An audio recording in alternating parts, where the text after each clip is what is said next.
Hi ಎಲ್ಲರಿಗೂ. ಇವತ್ತು depreciation ಕಾನ್ಸೆಪ್ಟ್ನ explain ಮಾಡೋಣ ಅಂದ್ಕೊಂಡೆ. ಈ ಕಾನ್ಸೆಪ್ಟ್ ಫಿನಾನ್ಸ್ ಆ್ಯಂಡ್ ಅಕೌಂಟಿಂಗ್ ಸ್ಟೂಡೆಂಟ್ಸ್ಗೆ ಕಾಮನ್ ಆಗಿರೋ ಕಾನ್ಸೆಪ್ಟು. ಬಟ್ ನಾನು MBA ಓದ್ತಿರೋದ್ರಿಂದ ಥರ್ಡ್ ಸೆಮ್ MBA BNU ಅವ್ರಿಗೆ corporate tax planning and management ಅನ್ನೋ ಸಬ್ಜೆಕ್ಟ್ ಇದೆ ಥರ್ಡ್ ಸೆಮ್ ಅವ್ರಿಗೆ. ಸೊ ಈ ಕಾನ್ಸೆಪ್ಟಿಂದ ಒಂದು 5 ಮಾರ್ಕ್ಸ್ ಕ್ವಶನ್ ಅರೈಸ್ ಆಗುತ್ತೆ ಪ್ರಾಬ್ಲಮ್ಮು. ಸೊ ಫಸ್ಟ್ ಪ್ರಾಬ್ಲಮ್ ನೋಡೋಕ್ಕಿಂತ ಮುಂಚೆ ಥಿಯರಿ ಕಾನ್ಸೆಪ್ಟ್ ಏನು ಅಂತ ಅರ್ಥ ಮಾಡ್ಕೊಳ್ಳೋಣ. First general meaning of depreciation ಏನಂತ ಅರ್ಥ ಮಾಡ್ಕೊಳ್ಳೋಣ. It is a gradual, permanent and continuous reduction in the book value of fixed assets over usage time. ಅಂದರೆ ಇವಾಗ ಯಾವುದು, ಫಾರ್ ಎಕ್ಸಾಂಪಲ್ ಪ್ಲ್ಯಾಂಟ್ ಆ್ಯಂಡ್ ಮಿಷಿನರಿನ ನೀವು 1 lakhಕ್ಕೆ ಪರ್ಚೇಸ್ ಮಾಡ್ತಾಯಿದ್ದೀರಾ. ಯೂಸೇಜ್ ಟೈಮ್ ಬಂದುಬಿಟ್ಟು 5 years. ನೀವು ಯೂಸ್ ಮಾಡ್ತಿರೋದು 5 yearsಗೆ. ಲಾಸ್ಟ್ 5th year ಎಂಡಲ್ಲಿ residential value, that is scrap value 20,000 ಆಗಿರುತ್ತೆ. ಸೊ ನೀವು 5 years ಇದರಿಂದ ರೆವೆನ್ಯೂನ ಜನ್ರೇಟ್ ಮಾಡ್ಕೊಂಡಿದ್ದೀರಾ. ಮತ್ತು ಡಿಪ್ರಿಸಿಯೇಷನ್ ಚಾರ್ಜ್ ಮಾಡ್ತಿದ್ದೀರಾ, ಯಾಕಂದರೆ ಅದ್ರ ವ್ಯಾಲ್ಯೂ ರೆಡ್ಯೂಸ್ ಆಗ್ತಾ ಹೋಗ್ತಿದೆ. ಅದಕ್ಕೂ ವೇರ್ ಆ್ಯಂಡ್ ಟೇರ್ ಅನ್ನೋದು ಇದ್ದೇ ಇರುತ್ತೆ. ಸೊ ಇವಾಗ ನಾವೇನೋ ಒಂದು ಕಾರ್ ಪರ್ಚೇಸ್ ಮಾಡ್ತಿದ್ದೀರಾ, ಅದ್ರ ಮಾರ್ಕೆಟ್ ವ್ಯಾಲ್ಯೂ ಇವಾಗ ನೀವು ಪರ್ಚೇಸ್ ಮಾಡಿದಾಗ 7 lakh 8 lakh ಇರುತ್ತೆ. ಆಮೇಲೆ over a period of time ಅದ್ರ ವ್ಯಾಲ್ಯೂ ರೆಡ್ಯೂಸ್ ಆಗಿರುತ್ತೆ ನೀವು ಸೆಲ್ ಮಾಡಬೇಕಂದ್ರೆ. That is called depreciation charge ಮಾಡಿರ್ತಾರೆ ಅಂತ ಅರ್ಥ. ಸೊ ಈ ಕಾನ್ಸೆಪ್ಟಿಂದ ಇನ್ಕಮ್ ಟ್ಯಾಕ್ಸ್ ಅವರು ಡಿಡಕ್ಷನ್ನ ಅಲೋ ಮಾಡ್ತಿದ್ದಾರೆ. ಸೊ ದಟ್ ಕಂಪ್ನಿಯವ್ರಿಗೆ ಟ್ಯಾಕ್ಸ್ ರಿಡ್ಯೂಸ್ ಮಾಡ್ಕೋಬೋದು ಡಿಪ್ರಿಸಿಯೇಷನ್ ಅನ್ನೋ ಕಾನ್ಸೆಪ್ಟ್ ತೋರಿಸಿ ಅಂತ. It is a deduction allowed for the wear and tear of both tangible and intangible assets over time. Tangible assets ಅಂದರೆ plant and machinery, building, motor vehicle, ಆ ಥರ assets. Intangible assets ಅಂದರೆ patent, copyrights. ಇದಕ್ಕೂ ಡಿಪ್ರಿಸಿಯೇಷನ್ನ charge ಮಾಡಿ deduction ಆಗಿ allow ಮಾಡ್ಕೋಬೋದು. ಈ ಡಿಡಕ್ಷನ್ನ ಅಲೋ ಮಾಡ್ಕೊಳಕ್ಕೆ, ಕ್ಲೇಮ್ ಮಾಡ್ಕೊಳೋದಕ್ಕೆ 3 ಕಂಡೀಷನ್ಸ್ ಇದೆ. ಒಂದು, asset should be owned by the assessee ಬಂದುಬಿಟ್ಟು ಓನರ್ಶಿಪ್ ಇರಬೇಕು ಅಸೆಟ್ದು. Next, asset should be used for business or profession purpose. ಆ ಅಸೆಟ್ಸು ಬಿಸ್ನೆಸ್ ಪರ್ಪಸ್ಗೆ ಯೂಸ್ ಮಾಡ್ಕೊಂಡಿರ್ಬೋದು, ಇಲ್ಲ ಪ್ರೊಫೆಷನ್ ಇದ್ದರೆ ಪ್ರೊಫೆಷನ್ ಪರ್ಪಸ್ಗೆ ಯೂಸ್ ಮಾಡ್ಕೊಂಡಿರಬೇಕು. ಅದು ಏನಾದರೂ ಪರ್ಸ್ನಲ್ ಪರ್ಪಸ್ಗೆ ಯೂಸ್ ಮಾಡ್ಕೊಂಡಿದ್ರೆ ಡಿಪ್ರಿಸಿಯೇಷನ್ ಚಾರ್ಜ್ ಮಾಡ್ಕೊಂಡಿರೋದು ಕ್ಲೇಮ್ ಮಾಡ್ಕೊಳಕ್ಕಾಗಲ್ಲ. ಸೊ ಇದು second condition. Third condition, asset should be use in the previous year.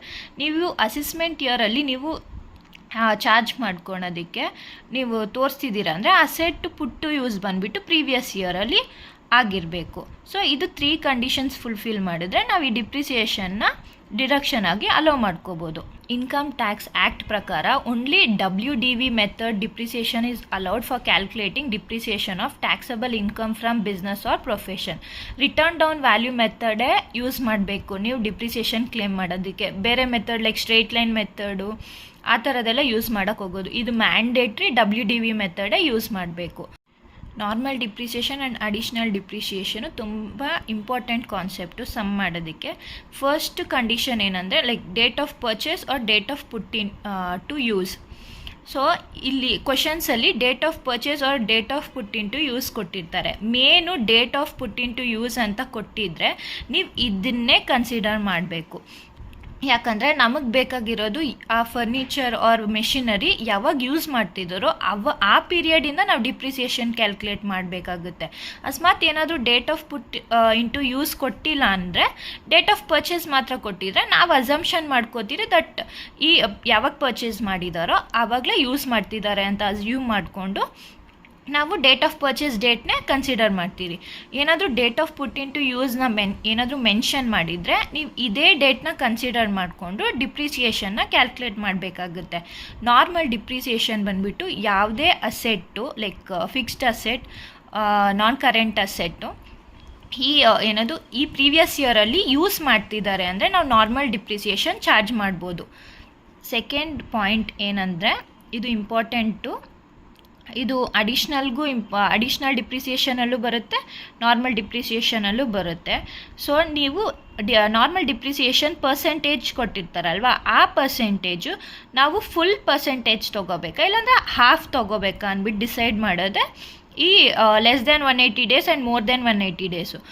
More than 180 days ಏನಾದರೂ ಅದು ಪ್ರೀವಿಯಸ್ ಇಯರಲ್ಲಿ ಯೂಸ್ ಮಾಡ್ತಿದ್ರೆ ಆ ಅಸೆಟ್ನ ಫುಲ್ ಪರ್ಸೆಂಟೇಜ್ ಕೊಡಬೇಕಾಗುತ್ತೆ. ಫಾರ್ ಎಕ್ಸಾಂಪಲ್ ಇವಾಗ 1/5/2022 ನಲ್ಲಿ ಅದು ಪುಟ್ ಇಂಟು ಯೂಸ್ ಆಗಿರೋದು. ಸೊ ನೀನು 31/3/23 ಈ ಮಂತ್ಸಲ್ಲಿ ಲೆಕ್ಕ ಮಾಡಿದ್ರೆ from 5th month to next March month ಗಂಟ it is more than 180 days ಇದೆ.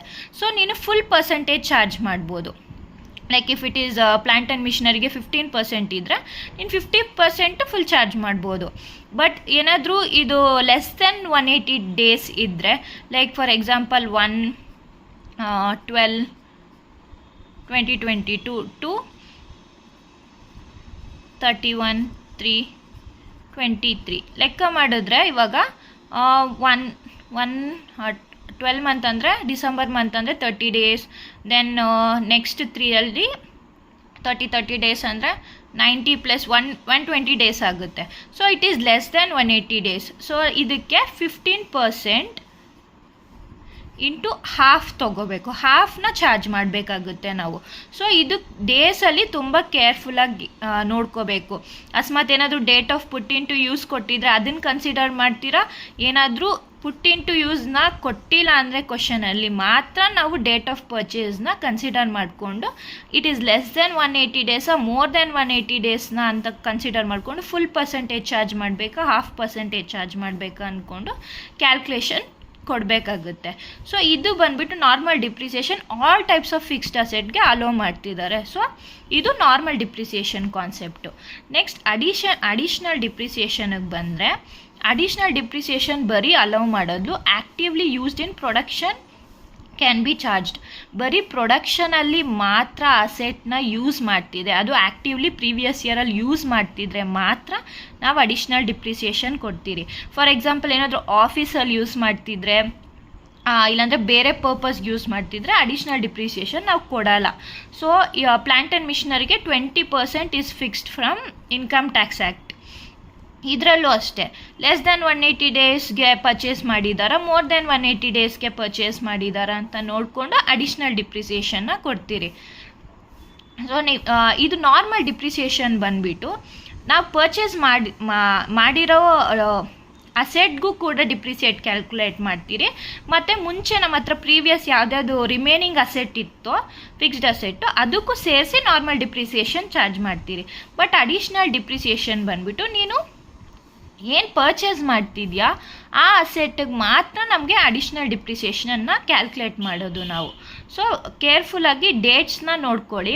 ಡೇಟ್ಸು ನಿಮಗೆ ಪಕ್ಕಾ ಗೊತ್ತಾಯಿತು ಅಂದರೆ ಇಟ್ ಈಸ್ ಲೆಸ್ ದೆನ್ 180 ಡೇಸಾ ಇಲ್ಲ ಮೋರ್ ದೆನ್ 180 ಡೇಸಾ ಅಂದರೆ ನೀವು ಆರಾಮಾಗಿ ಈ ಥರ ಸಮ್ನ ಸಾಲ್ವ್ ಮಾಡ್ಕೋಬೋದು. ಅಡಿಷ್ನಲ್ ಡಿಪ್ರಿಸಿಯೇಷನ್ನ ಕೇರ್ಫುಲ್ಲಾಗಿ ನೋಡ್ಕೊಳ್ಳಿ. Only it is actively used in production ಅಲ್ಲಿ ಮಾತ್ರ ನಾವು ಅಲೋ ಮಾಡ್ತಿದ್ದೀರಿ. ಮತ್ತು ಇನ್ನೊಂದು ಥರ ಕಾನ್ಸೆಪ್ಟು ಕೊಡ್ತಾರೆ, ಲೈಕ್ ಮುಂಚೆ ನಾವು ಪರ್ಚೇಸ್ ಮಾಡೋಕ್ಕಿಂತ ಮುಂಚೆ ಬೇರೆಯವ್ರು ಯೂಸ್ ಮಾಡ್ತಿದ್ರು, like it is a second hand machinery ಅಂತ ಇದ್ದರೆ ಅದು ಕೂಡ ಅಡಿಷ್ನಲ್ ಡಿಪ್ರಿಸಿಯೇಷನ್ಗೆ ಕನ್ಸಿಡರ್ ಆಗಲ್ಲ. ಯಾಕಂದರೆ ಅದು ಸೆಕೆಂಡ್ ಹ್ಯಾಂಡಲ್ಡ್ ಗೂಡ್ಸ್ ಮಿಷಿನರಿ ಇರೋದ್ರಿಂದ ಅಡಿಷ್ನಲ್ ಡಿಪ್ರಿಸಿಯೇಷನ್ ಕನ್ಸಿಡರ್ ಮಾಡಲ್ಲ. ಸೊ ನಾನು ಸಮ್ಸ್ ಮಾಡ್ತಾ ಇರುವಾಗ ಸ್ಪೆಸಿಫಿಕ್ ಯಾವುದಾದ್ರೂ ಅಡ್ಜಸ್ಟ್ಮೆಂಟ್ಸ್ ಬಂದರೆ ನಾನು ಮೆನ್ಷನ್ ಮಾಡಿ ಅದ್ರ ಡೀಟೇಲ್ಸ್ನ ನಾನು ಅಪ್ಲೋಡ್ ಮಾಡಿರ್ತೀನಿ. ಸೊ ನೆಕ್ಸ್ಟು ಸಮ್ಸ್ ಮಾಡೋಣ ಅಂದ್ಕೊಂಡಿದ್ದೀನಿ. ಲೈಕ್ ಪ್ರೀವಿಯಸ್ ಇಯರ್ ಪೇಪರಲ್ಲಿ ಯಾವ್ದ್ಯಾವ್ದು ಕ್ವಶನ್ಸ್ ಅರೈಸ್ ಆಗಿದೆ ಲೈಕ್ MBA ಅವ್ರಿಗೆ ಆ ಥರ ಕ್ವಶನ್ಸ್ನ ಸಾಲ್ವ್ ಮಾಡೋಣ ಅಂದ್ಕೊಂಡಿದ್ದೀನಿ. ಸೊ ಇವತ್ತಿನ ವಿಡಿಯೋದಲ್ಲಿ ಓನ್ಲಿ ಥಿಯರಿ ಕಾನ್ಸೆಪ್ಟ್ ಆಫ್ ಡಿಪ್ರಿಸಿಯೇಷನ್ನ ಹೇಳ್ಕೊಟ್ಟಿದ್ದೀನಿ. ಆ್ಯಂಡ್ ಪ್ರೊಫಾರ್ಮ್ ಆಫ್ ಡಿಪ್ರಿಸಿಯೇಷನ್ನ ತೋರಿಸ್ತೀನಿ. ಈಗ ಒಂದು ಸಿಂಪಲ್ ಪ್ರಾಬ್ಲಮ್, ಒಂದು ಸ್ಮಾಲ್ ಪ್ರಾಬ್ಲಮ್ ತೋರಿಸ್ತೀನಿ. ನಿಮ್ಗೆ ಆ ಕಾನ್ಸೆಪ್ಟ್ ಅರ್ಥ ಆಗಬೇಕು ಅನ್ನೋ ಕಾರಣಕ್ಕೆ ಒಂದು ಸಿಂಪಲ್ ಪ್ರಾಬ್ಲಮ್ ತೋರಿಸ್ತೀನಿ. ಇದು ಬಂದುಬಿಟ್ಟು general format of calculating depreciation. So WDV of block asset at the beginning of the year. ನೀವು ಆಲ್ರೆಡಿ ಅಸೆಟ್ಸ್ ಇರುತ್ತೆ ಅಲ್ವಾ, ಸೊ ಅದ್ರದ್ದು ಬಿಗಿನಿಂಗ್ ಆಫ್ ದ ಇಯರ್ ಏನು ವ್ಯಾಲ್ಯೂ ಇರುತ್ತೋ ಅದನ್ನು ಬರ್ಕೊಂಡು next purchases throughout the year ಏನು ಮಾಡ್ತಿದ್ದೀರಾ ಅದನ್ನು ಆ್ಯಡ್ ಅಂತ ಬರ್ಕೊಂಡು ನೆಕ್ಸ್ಟ್ ಲೆಸ್ ಸೇಲ್ಸ್ ಏನು ಸೇಲ್ ಔಟ್ ಮಾಡ್ತಿದ್ದೀರಾ ಅದನ್ನು ಬರ್ಕೊಂಡು next total depreciable value of asset ಸಿಗುತ್ತೆ. ಇದರಲ್ಲಿ ನಾವು ಡಿಪ್ರಿಸಿಯೇಷನ್ ಕ್ಯಾಲ್ಕುಲೇಟ್ ಮಾಡಬೇಕಾಗುತ್ತೆ. ನಾನು ಹೇಳ್ದಂಗೆ 2 ಡಿಪ್ರಿಸಿಯೇಷನ್ ಬರುತ್ತೆ, ಒಂದು ನಾರ್ಮಲ್ ಡಿಪ್ರಿಸಿಯೇಷನು, ಇನ್ನೊಂದು ಅಡಿಷ್ನಲ್ ಡಿಪ್ರಿಸಿಯೇಷನು. ಈ ಕಾನ್ಸೆಪ್ಟ್ಗೆ ಒಂದು ಸ್ಮಾಲ್ ಸಮ್ ಹೆಂಗೆ ಮಾಡೋದು ಅಂತ ತೋರಿಸ್ತೀನಿ. ಸೊ ಒಂದು ಸಮ್ ಜನರಲ್ ಆಗಿ ನೋಡೋಣ ಯಾವ ಥರ ಇರುತ್ತೆ ಕಾನ್ಸೆಪ್ಟ್ ಅಂದರೆ ನಿಮ್ಗೆ ಸಿಂಪಲ್ ಐಡಿಯಾ ಸಿಗುತ್ತೆ ಹೆಂಗಿರುತ್ತೆ ಸಮ್ಸು ಅಂತ. ಸೊ ಇದು ನನ್ನ ಡಿಗ್ರಿದು sum. So a block of asset consist of 5 machines. The return down value of machinery as on 1/4/2021 is 1,80,000. So already WDV ಕೊಟ್ಟಿದ್ದಾರೆ ಬಿಗಿನಿಂಗ್ ಆಫ್ ದ ಇಯರ್ದು. ನೆಕ್ಸ್ಟ್ ರೇಟ್ ಆಫ್ ಡಿಪ್ರಿಸಿಯೇಷನ್ ಬಂದ್ಬಿಟ್ಟು 15% ಅಂತ ಹೇಳಿದ್ದಾರೆ. Next new machineries purchase for 1,60,000 ಅಂತ ಹೇಳಿದ್ದಾರೆ. ಅದು ಯಾವಾಗ ಪರ್ಚೇಸ್ ಮಾಡಿದ್ದು? May 2021 but actually put to use ಬಂದ್ಬಿಟ್ಟು ಯಾಗೆ 10/10/2021. ಸೊ ನಾವು ಈ ಡೇಟ್ನ ಕನ್ಸಿಡರ್ ಮಾಡಬೇಕಾಗುತ್ತೆ. Next 2 old machines were sold for 3,20,000 on December 2020.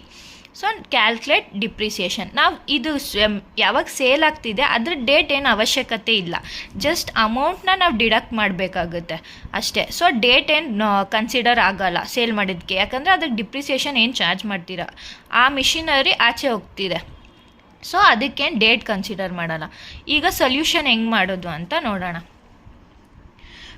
Competition of ಡಿಪ್ರಿಸಿಯೇಷನಲ್ಲಿ first return down value as on 1/4/2021. So beginning ಈ ಕಾಲಮ್ ಮಾತ್ರ ನೋಡಿ 1,80,000. ನೆಕ್ಸ್ಟ್ ಅದ್ರ ಪರ್ಚೇಸಸ್ಸು ಡ್ಯೂರಿಂಗ್ ದ ಇಯರ್ ಎಷ್ಟು ಮಾಡಿದ್ದು 1,60,000 ಪರ್ಚೇಸಸ್ ಮಾಡಿದ್ದು. ಅದು ಎಷ್ಟು ಯಾವಾಗ ಅದು ಪುಟ್ ಇನ್ ಟು ಯೂಸ್ ಆಗಿತ್ತು? 10/10/2021. ಲೆಸ್ ದೆನ್ 180 ಡೇಸ್ ಆಗುತ್ತೆ. 20 days ಆಫ್ ಲೆಕ್ಕ ಮಾಡಿ. 20 days of 10th month, 11th month 30, 12th month 30.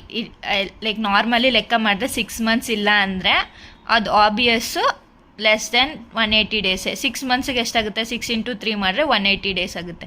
ಇಲ್ಲಿ 6 months ಇದೆಯಾ? 10, 11, 12, 1, 2, 3 6 months ಇದೆ. ಬಟ್ ಇಲ್ಲಿ 10 days ಡಿಫರ್ ಆಗ್ತಿದೆಯಲ್ಲ, so it is less than 180 days. Next less sales ಮಾಡಿದ್ರೆ during the year 3,20,000. Depreciable value ಸಿಕ್ಕಿದೆ 20,000. ಇವಾಗ ಲೆಸ್ ಡಿಪ್ರಿಸಿಯೇಷನ್, ಇದು ನಾರ್ಮಲ್ ಡಿಪ್ರಿಸಿಯೇಷನ್ ಅಂತ ಮೆನ್ಷನ್ ಮಾಡ್ಕೊಳ್ಳಿ, ಸೊ ಕನ್ಫ್ಯೂಸ್ ಆಗಲ್ಲ ನೀವು. ಈ ನಾರ್ಮಲ್ ಡಿಪ್ರಿಸಿಯೇಷನ್ ಬಂದುಬಿಟ್ಟು ನಮಗೆ ಓಲ್ಡ್ ಅಸೆಟ್ ಇರುತ್ತಲ್ಲ, ಓಲ್ಡ್ ಅಸೆಟ್ ಮತ್ತು ನ್ಯೂ ಅಸೆಟ್ ಎರಡೂ ಸೇರಿ ನಾವು ನಾರ್ಮಲ್ ಡಿಪ್ರಿಸಿಯೇಷನ್ ಕೊಡಬೇಕಾಗುತ್ತೆ. ಅಕಸ್ಮಾತ್ ಓಲ್ಡ್ ಅಸೆಟ್ ರಿಮೇನಿಂಗ್ ಇದ್ದರೆ ಅದಕ್ಕೆ ಫುಲ್ ಪರ್ಸೆಂಟೇಜ್ ಚಾರ್ಜ್ ಮಾಡಬೇಕು. ಪರ್ಚೇಸಸ್ ಏನಾದರೂ ಲೆಸ್ ದೆನ್ 180 ಡೇಸ್ ಇಲ್ಲ more than 180 days, more than ಇದ್ದರೆ ಫುಲ್ ಚಾರ್ಜ್ ಮಾಡಿ, ಲೆಸ್ ದೆನ್ 180 ಡೇಸ್ ಇದ್ದರೆ ಮಾತ್ರ ಹಾಫ್ ಚಾರ್ಜ್ ಮಾಡಬೇಕು.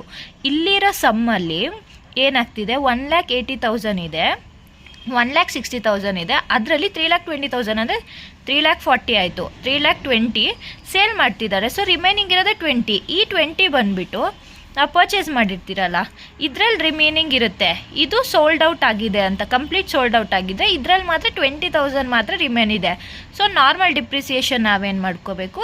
Is less than 180 days. ಈ 180 ಡೇಸ್ ಕ್ಯಾಲ್ಕುಲೇಟ್ ಮಾಡುವಾಗ ಜನರಲಿ ನೀವು 30 ಡೇಸ್ ಅಂತಲೇ ಕನ್ಸಿಡರ್ ಮಾಡ್ಕೊಂಡು ಹೋಗ್ಬೋದು. ಇಲ್ಲ ನಿಮ್ಗೆ ಸ್ಪೆಸಿಫಿಕ್ ಬೇಕಂದರೆ ನೀವು 31 ಡೇಸ್ 28 ಡೇಸ್ ಆ ಥರನೂ ಲೆಕ್ಕ ಮಾಡ್ಕೋಬೋದು.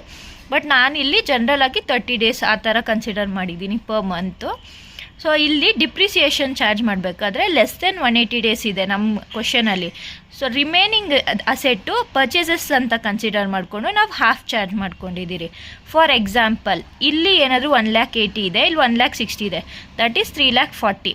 3,40,000ನಲ್ಲಿ ಬರೀ ಸೇಲ್ ಆಗ್ತಿರೋದು 1,20,000 ಅಂತ ಅಸ್ಯೂಮ್ ಮಾಡ್ಕೊಳ್ಳೋಣ. ಸೊ 1,20,000 ಅಲ್ಲಿ ಅಂತ ಅಸ್ಯೂಮ್ ಮಾಡಿಕೊಂಡ್ರೆ ನಮ್ಗೆ ರಿಮೈನಿಂಗ್ ಎಷ್ಟಿರುತ್ತೆ? 2,20,000 ಇರುತ್ತೆ. 2,20,000ಅಲ್ಲಿ ನಮ್ಮದು ಹಳೆ ಮಿಷಿನರಿ ಎಷ್ಟು ಸೋಲ್ಡ್ ಔಟ್ ಆಗಿದೆ, ಪರ್ಚೇಸಸಲ್ಲಿ ಎಷ್ಟಿದೆ ಅಂತ ನಾವು ಕನ್ಸಿಡರ್ ಮಾಡಬೇಕಾದ್ರೆ 2,20,000ಅಲ್ಲಿ ನಾವು ಮೈನಸ್ ಮಾಡ್ಕೋಬೇಕು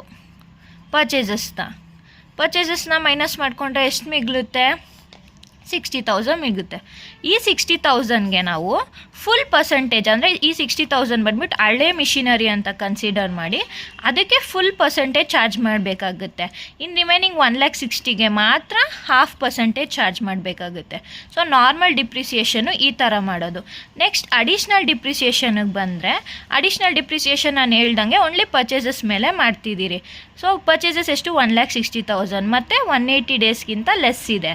ಸೊ 20% ಇದು ಏನದು ಇನ್ಕಮ್ ಟ್ಯಾಕ್ಸಿಂದನೇ ಆಲ್ರೆಡಿ ಕೊಟ್ಟಿರೋದು. ಅಡಿಷ್ನಲ್ ಡಿಪ್ರಿಸಿಯೇಷನ್ ಪ್ಲಾಂಟ್ ಆ್ಯಂಡ್ ಮಿಷನರಿಗೆ 20,000.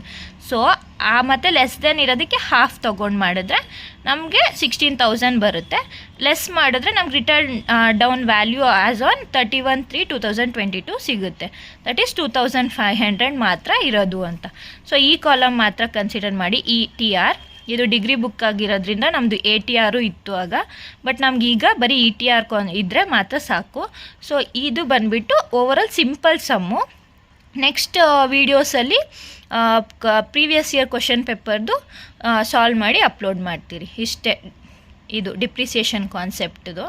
ಸೊ ಈ ಎಕ್ಸ್ಪ್ಲನೇಷನ್ ನಿಮ್ಗೆ ಅರ್ಥ ಆಗುತ್ತೆ ಅಂತ ಎಕ್ಸ್ಪೆಕ್ಟ್ ಮಾಡ್ತಾ ಥ್ಯಾಂಕ್ ಯು.